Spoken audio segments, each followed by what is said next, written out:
Pemirsa, partai politik saat ini terus menggenjot usaha untuk meningkatkan elektabilitas tak terkecuali di Jawa Barat yang memiliki jumlah daftar pemilih terbanyak di Indonesia. Usaha tersebut tentunya membutuhkan strategi yang tepat melihat persaingan cukup ketat partai politik di Jawa Barat. PDI Perjuangan, salah satunya yang juga memiliki target untuk memenangkan pemilu di Jawa Barat, terutama dalam perolehan kursi legislatif, baik di tingkat kabupaten kota, provinsi, dan juga pusat. Namun, tak ayal target pemenangan pemilu di Jawa Barat juga akan sejalan dengan tujuan meningkatkan elektabilitas calon presiden yang diusung PDIP, yaitu Ganjar Pranowo, agar bisa memiliki kans besar dalam memenangkan kontestasi Pilpres di waktu yang sama dalam pemilu 2024 mendatang. Lantas, strategi apa yang akan dilakukan oleh Dewan Perwakilan Daerah atau DPD PDI Perjuangan Jawa Barat guna meraih suara terbanyak pemilu 2024 di Jawa Barat? Untuk membahasnya lebih lanjut, di studio sudah hadir Ketua DPD PDI Perjuangan Jawa Barat, Bapak Ono Surono ST. Pak Ono, selamat pagi Sampurasun. Selamat pagi, Rampes, Kang Irfan. Terima kasih Atur Nuhun, Pak Ono sudah bergabung di Sami-sami, iNews Atur Nuhun. Jabar pagi hari ini.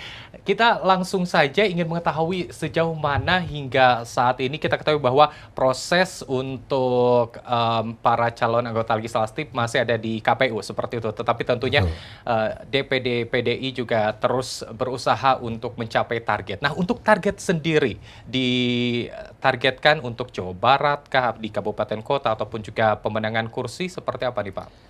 Oke, jadi target itu kita sudah tetapkan melalui rapat kerja daerah, mungkin tahun yang lalu ya. Jadi sekarang kan 20 kursi DPD provinsi, dari 120 kursi kita targetkan di 26 kursi. Nah, untuk kabupaten kota itu kan totalnya ada 1.285 kursi ya. Kita targetkan 338 kursi. Nah, sehingga tentunya sebenarnya kalau persiapan udah jauh-jauh hari ya. Dalam arti kan ada misalnya pemanasan waktu itu di tahun 2020, di mana ada pilkada serentak. Nah, itu pemanasan tuh buat PDI Perjuangan.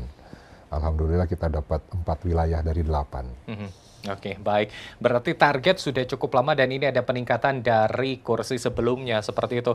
Apakah peningkatan target ini juga dilandasi terkait kekuatan dari para calon anggota legislatif yang disodorkan kepada masyarakat? Apakah sejauh ini untuk para calon tersebut sudah sesuai dengan harapan dari PDIP sendiri untuk pergerakan ataupun juga strategi yang ditetapkan? Ya, tentunya dengan sistem pemilu proporsional terbuka ini kan selain partai politik akan sangat juga ditentukan oleh figur calonnya kan, karena di kertas suaranya bukan hanya ada tanda gambar partai politik peserta pemilu, tapi juga ada nama-nama caleg. Dan memang faktanya pada saat kita bicara visi, misi, program partai untuk ditawarkan ke masyarakat, kita kan punya instrumen untuk mensosialisasikan itu. Ya, salah satunya adalah caleg. Nah, sehingga caleg ini juga sangat mempunyai pengaruh yang besar. Tapi tentunya PDI Perjuangan dari mulai rekrutmen kita pun melalui sebuah proses yang panjang. Kita mempunyai sistem kaderisasi berjenjang dari mulai pratama di tingkat kabupaten, madya di tingkat provinsi, dan juga utama di tingkat nasional. Selain itu kita punya mekanisme terkait dengan monitoring evaluasi setiap anggota legislatif yang saat ini ditugaskan oleh partai, bagaimana kinerja mereka, ya baik dari sisi bagaimana memperjuangkan aspirasi masyarakat dalam 3 fungsi misalnya terkait dengan anggaran, legislasi, dan pengawasan. Nah, sehingga tentunya dari metode atau pola itu yang dilakukan oleh PDI Perjuangan, kita mempunyai saat ini 120 orang caleg DPRD Provinsi Jawa Barat yang saya yakin mereka sudah melalui proses yang panjang.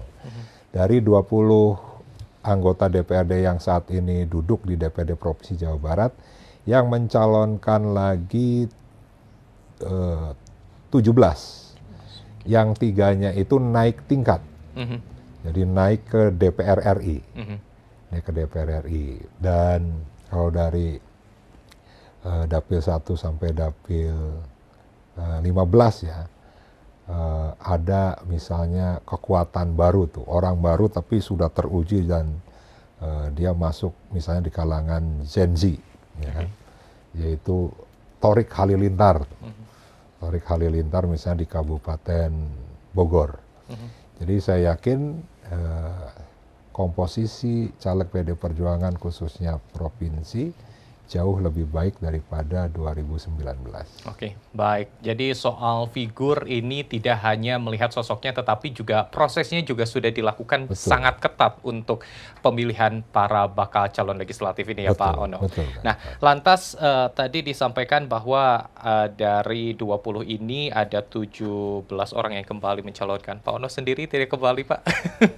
Saya malahan 2 periode di DPR RI dan sekarang nyalonnya di provinsi malah. Oke, baik. Kenapa akhirnya juga kembali ke tanah Pasundan, Pak? Satu hal mungkin karena memang dibutuhkan fokus ya ngurus Jawa Barat, karena saya sebagai ketua DPD yang harus mengurus 27 kabupaten kota.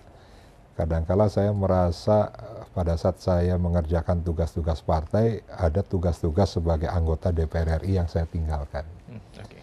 Sehingga saya hadir di Jawa Barat dan mungkin saya sadar itu diperlukan fokus, nah sehingga partai memutuskan bahwa saya mencalonkannya di DPRD provinsi.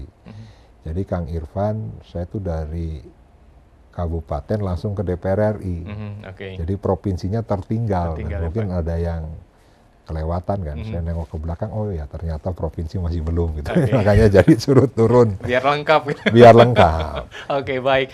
Nah, berbicara soal fokus terhadap wilayah Jawa Barat sendiri, kita juga ingin mengetahui seperti apa ataupun juga di mana sebetulnya lumbung suara PDI Perjuangan di Jawa Barat. Dan apakah ada target yang disasar dan wilayah mana yang disasar untuk perolehan suara di Jawa Barat? Kita akan kembali melanjutkan perbincangan bersama Ketua DPD PDI Perjuangan. Tetaplah bersama kami dalam program Gaspol Menggagas Politik.